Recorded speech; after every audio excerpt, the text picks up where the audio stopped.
The Cool Bean by Jory John and Pete Oswald.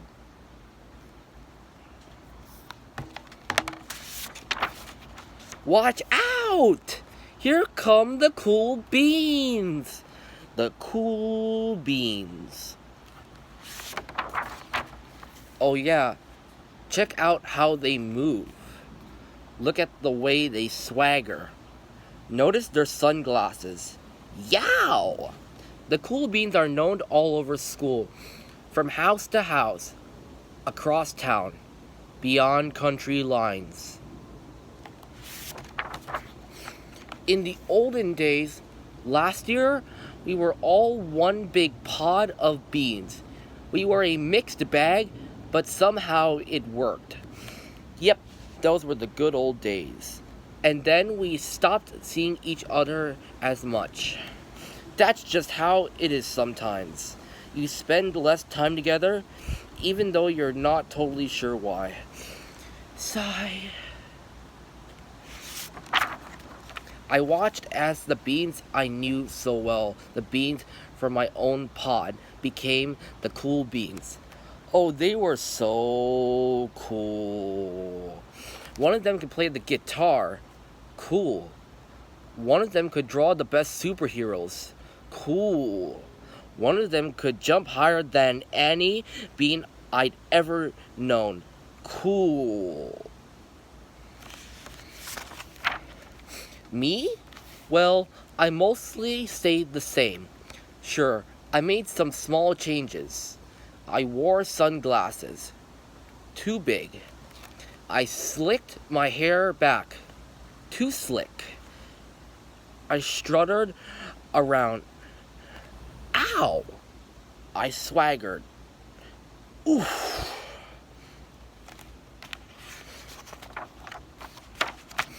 I was still picked last for everything. My clothes never seemed to fit. Honk! I snorted when I laughed. I walked into stuff.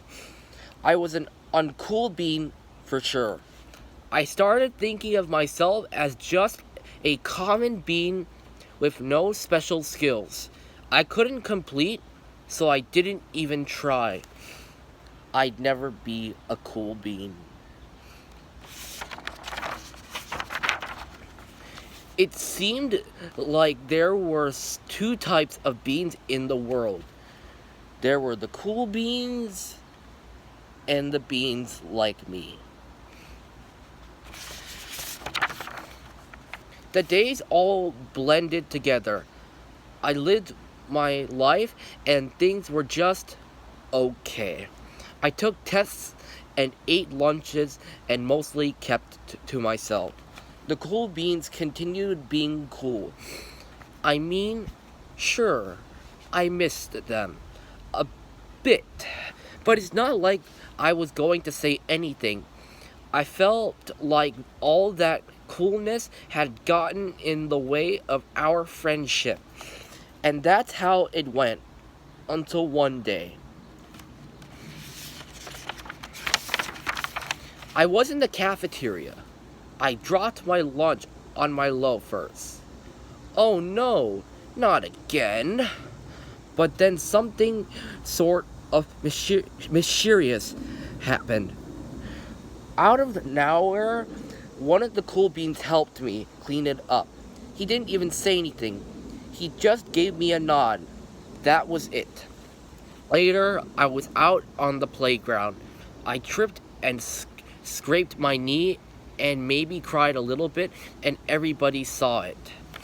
Another one of the cool beans came to my side, and without a word, he dusted me off.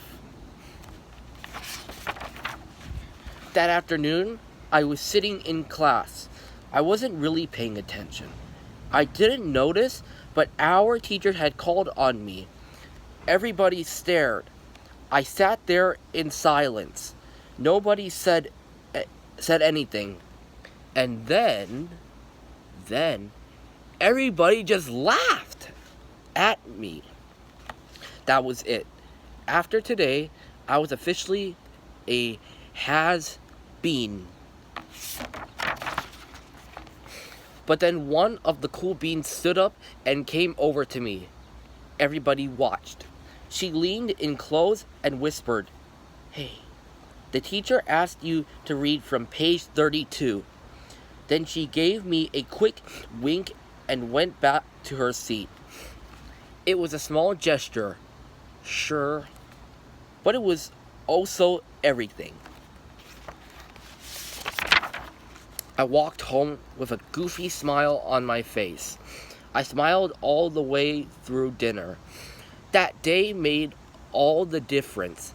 It was a day that could have been really bad, if not for the kindness of a few cool beans. It gave me a shred of confidence. That shred of confidence had continued to grow. Somebody had my back, or a few somebodies. After that, I started hanging out with the cool beans again. How have you been? Get it? How have you been? Not all the time, but sometimes. At lunch, after school, even on the weekends. Throughout all this, I realized that it's not about how you look or anything of that other silly stuff. It's about a wink or a nod or a smile at just the right moment. It's about dusting somebody off, helping them again, and pointing them in the right direction. You need a hand? Yes, please. Now, that's cool. The end.